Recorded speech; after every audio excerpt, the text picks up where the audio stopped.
ఆజ్ఞ లేనిదే ఏదైనా జరుగునా నీ కంచె దాటగా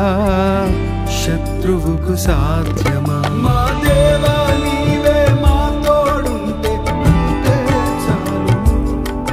అపవాది తలచిన కీడులన్నీ వేలైపోవును మా దేవా నీవే మా తోడుంటే అంతే చాలు అపవాది